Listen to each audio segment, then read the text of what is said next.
Congress party की राष्ट्रीय महासचिव कुमारी शैलजा ने हरियाणा बीजेपी को कहा कि अब वो कांग्रेस पार्टी को लोगों की परेशानियों के लिए कोसना छोड़ दे। बीजेपी ये बताए कि पिछले 10 सालों में हरियाणा के लोगों की परेशानियों को दूर क्यों नहीं किया। ईवीएम की पूजा को लेकर भी कुमारी शैलजा ने बड़ी बात कही। हिसार में कुमारी शैलजा से खास बातचीत की total news associate editor doctor Mahesh Kumar ने।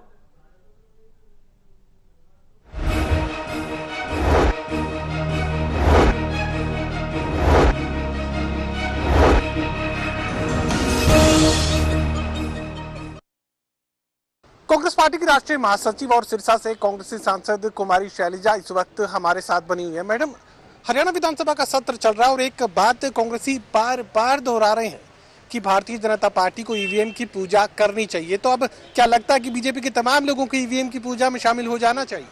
ऐसा है कि जो भी बातें हुई हैं, हमारी एआईसीसी ने भी कमेटी बैठाई थी और उसके अलावा यहाँ स्टेट में भी बनी, लेकिन उसके अलावा ये बात बार बार हमारी पार्टी की डेलीगेशन ने ईसी के सामने उठाई है और उनको बताया है कि क्या बात थी। तो इसको हम उम्मीद करते थे कि इलेक्शन कमीशन गंभीरता से ले, लेकिन जो भी बात है, भाजपा की सरकार जैसे भी बनी है, मुझे नहीं लगता कि लोगों की इतनी इच्छा थी, क्योंकि चारों तरफ आवाज़ थी, सभी लोग कह रहे थे, सारे एग्जिट पोल कह रहे थे। लेकिन सरकार बनी है, बनने के बाद जो एकदम उनको करना चाहिए था, अब देखो किसान फिर भी किल्लत में है आज के दिन, चाहे खाद की बात हो, चाहे बीज की बात हो, हर तरह से किसान को दिक्कत में ही रहना पड़ रहा है। और जो ये कहते थे कि हम दाम देंगे, उचित दाम देंगे, ना वो मिला ना कुछ और, तो बात वहीं की वहीं खड़ी है। हरियाणा विधानसभा के सत्र में एक और मुद्दा तमाम कांग्रेसी विधायकों की तरफ से उठाया गया, वो था डीएपी खाद की कमी का मुद्दा। अब तमाम कांग्रेसी विधायक तो कह रहे हैं कि डीएपी खाद किसानों को नहीं मिल पा रही। अब नायब सिंह सैनी जवाब देते हुए ये कह रहे हैं कि जब 2007 था, 8 था, 9 था, 10 था, 11 था, 12, 13 इसी तरह की तस्वीरें देखने को मिला करती थी, थानों में ही खाद बटा करती थी। अब कांग्रेस के राज में ये सब था, तो ऐसे में कांग्रेस सवाल नहीं उठा सकती। बात यह है कि 10 साल से तो इनकी सरकार है ना, तो क्यों नहीं प्रोडक्शन, क्यों नहीं डिस्ट्रीब्यूशन, क्यों नहीं लोगों तक पहुंची? ठीक है, कब तक ये राग आलापती रहेगी भारतीय जनता पार्टी कि कांग्रेस के समय में क्या हुआ? तो उसके बाद आपकी सरकार बनती रही है और इस बार फिर आपने बनाई है सरकार, तो बात तो जवाब तो ये देंगे ना अपने 10+ ईयर्स का कि क्या इन्होंने करके दिया, क्यों आज के दिन लाइन में खड़े हैं। ठीक है, अगर हमारे से कुछ जो भी रहा, कमी रही, जैसे भी रही, तो हम तो 10 साल से बाहर थे ना।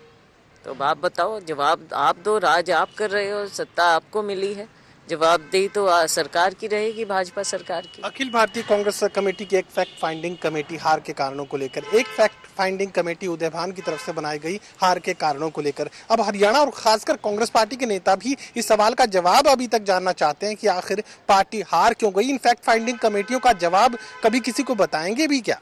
ये तो देखो पार्टी का अंदरूनी मामला होता है और ये बेसिकली जो भी फैक्ट फाइंडिंग कमेटी है वो अपनी रिपोर्ट हाईकमान को ही देते हैं। हाईकमान को तो मिल जाएगी, लेकिन कांग्रेसी कार्यकर्ता के मन की संतुष्टि कैसे करें? उस पर जो भी एक्शन होगा या जैसे भी आगे जो फैसले लिए जाएंगे वो हाईकमान के हाथ में है। एकजुटता तो अब भी सबसे बड़ी चुनौती कांग्रेस पार्टी के लिए बनी हुई है। नेता प्रतिपक्ष नहीं बना पाए और उससे आगे संगठन भी सबसे बड़ी चुनौती है। अभी भी वही समस्या जो आप समाधान लोकसभा चुनाव में जीत के बाद ढूंढने निकली थी, सवाल भी वही है और जवाब भी वही है। देखिए, बात ऐसी नहीं है। बात यह है कि अभी इस पर विश्लेषण भी हो रहा है और उसके बाद आप ये भी जानते हैं और समझते हैं कि हमारे 2 स्टेट्स में विधानसभा चुनाव हो रहे हैं, तो अभी सारा वहीं पर ध्यान भी है और अभी इस चीज़ की इतनी जल्दी भी हाईकमांड देखेगा, सभी पहलुओं को देखेगा